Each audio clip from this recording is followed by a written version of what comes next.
बिस्मिल्लाहिर्रहमानिर्रहीम। आज की इस वीडियो में हम एक्सरसाइज 1.2 को डिस्कस करेंगे 9th क्लास की, और जिसमें हम क्वेश्चन नंबर 4, 5 और 6 जो है ना, ये आज हम पढ़ेंगे। तो बच्चों, क्वेश्चन नंबर 4 जो है उसमें हमें पूछा गया है कि find the negative of matrices A B C D and E. ठीक है, हमने क्या काम करना है कि ए बी सी डी और ई जो मैट्रिक्स दिया हुआ है इसके नेगेटिव मैट्रिसेस फाइंड करने हैं।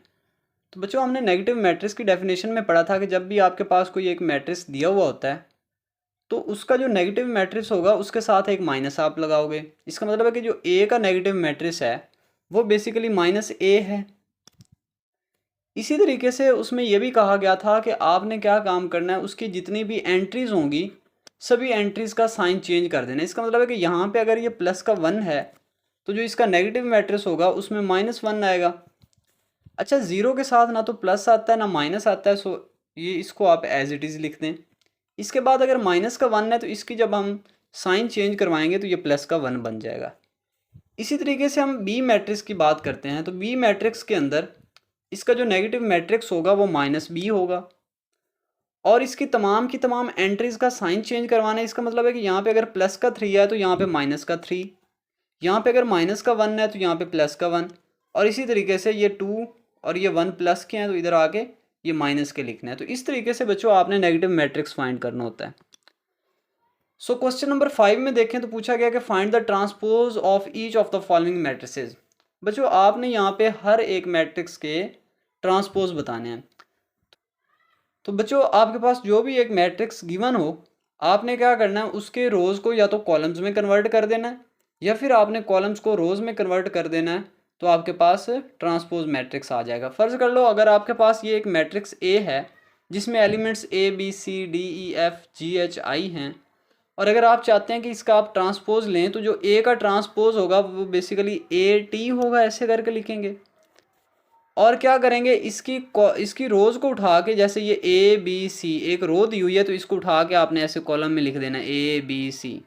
इसी तरीके से ये सेकंड रो को उठा के कॉलम में, फिर थर्ड रो को उठा के कॉलम में। अच्छा, या तो ये काम करना होता है कि आपने रोज़ को उठा के कॉलम में कन्वर्ट कर देना है, या फिर आपने ये काम करना होता है कि उसके कॉलम्स को उठा के रोज़ में लिख देना है। तो बेसिकली अगर आप कॉलम को उठा के रोज़ में लिखोगे तो भी बात वही है, कोई एक काम आप लोगों ने करना है। अगर आप दोनों काम एट अ टाइम करोगे तो इसका मतलब है कि आप 2 बार ट्रांसपोज ले रहे हो। तो इसका मतलब है कि आपने बस एक बार ट्रांसपोज लेना है, तो इन दोनों में से कोई एक काम आप करोगे तो आपका ट्रांसपोज मिल जाएगा। सो क्वेश्चन नंबर जो 5 है इसमें पूछा गया है कि आप इसके ट्रांसपोज निकालें। तो आपको पता है यहाँ पे ए जो गिवन है हमें, इसका अगर हम ट्रांसपोज लेना चाहते हैं तो वो ए टी आएगा, और इसका जो कॉलम है ऐसे करके ये कॉलम होता है, ये जो कॉलम दिया हुआ अगर आप इसको ऐसे करके रो में आप लिख देंगे तो ये आपके पास ट्रांसपोज आ जाएगा। इसी तरीके से ये रो दी हुई है तो इसको आपने ऐसे करके कॉलम में लिख दिया।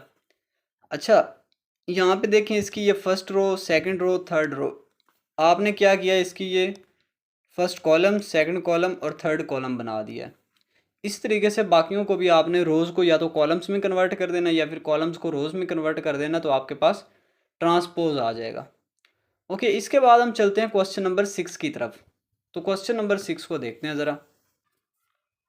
ओके बच्चों, अब हम क्वेश्चन नंबर 6 को सॉल्व करेंगे। क्वेश्चन नंबर 6 में हमें ए और बी एक मैट्रिक्स दिए गए हैं और कहता है कि ये वाली चीज़ें आप प्रूव करें। ठीक है, कि हमने क्या करना है, एक बार ए का ट्रांसपोज लेना है, एक आंसर मिलेगा उसका फिर से हमने ट्रांसपोज लेना है, और फिर से हमें एक आंसर मिलेगा तो वो वाला आंसर जो है ना ए के इक्वल होना चाहिए। ठीक है, देखते हैं भाई कैसे करके ये आ सकता है आंसर। सो सॉल्यूशन इसका स्टार्ट करते हैं। देखिए बच्चों, आपके पास ए जो गिवन है ना उसकी वैल्यू लिख लेते हैं सबसे पहले। सो ए इक्वल्स टू 1 2 0 एंड देन 1। बच्चों, ये आपके पास ए की वैल्यू है। हम इसका ट्रांसपोज एक बार ले लेते हैं, A transpose which is equals to, rows को कॉलम में या फिर कॉलम्स को रोज़ में कन्वर्ट करते हैं। तो इसकी मैं पहली रो को उठा के कॉलम में लिख देता हूँ 1 2। अब दूसरी रो को उठा के फिर से कॉलम में, सो यहाँ पे 0 और यहाँ पे 1। और यहाँ पे ब्रैकेट क्लोज। सो ए का ट्रांसपोज हमने ले लिया, इसका फर्दर ट्रांसपोज लेंगे तो क्या होगा कि ए का ट्रांसपोज और इसका फिर से ऊपर ट्रांसपोज। बच्चों फिर से वही सेम, यहाँ पे आपने इसकी फर्स्ट रो को उठा के कॉलम में लिख देना है। सो ये 1 एंड 0, फिर सेकंड रो को उठा के कॉलम में, तो इधर 2 और यहाँ पे 1। अब बच्चों ये तो हमारे पास ए ट्रांसपोज का ट्रांसपोज निकल आया है, ठीक है। बच्चों ये वाली जो वैल्यू है, ये देखो ये वही ए वाली वैल्यू नहीं हमें मिल गई, तो यहाँ पे हम लिख सकते हैं कि ये ए के इक्वल है। तो यहाँ से हमें ये पता चला कि हमने ए का 2 बार ट्रांसपोज लिया है, तो वो पहले वाले ए के इक्वल आ गया है, और यही हमने प्रूव करना था बेसिकली। तो यहाँ पे लिख देते हैं हेंस प्रूव्ड।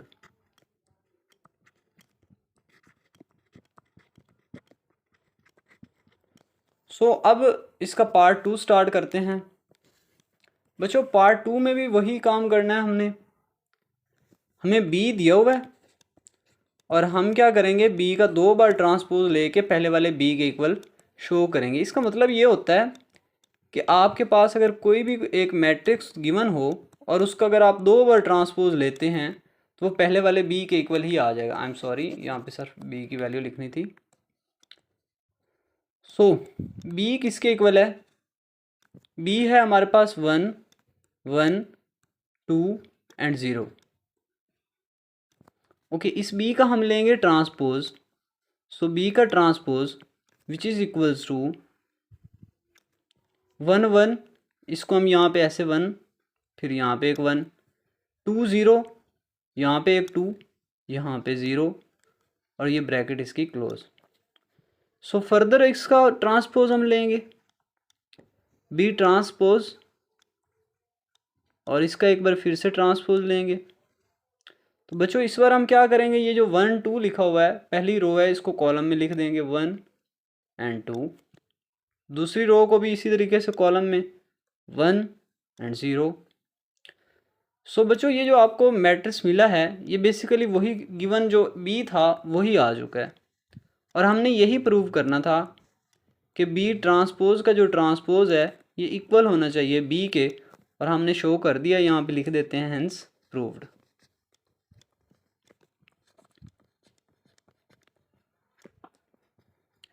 ओके, इंशाल्लाह नेक्स्ट हम एक्सरसाइज 1.3 स्टार्ट करेंगे।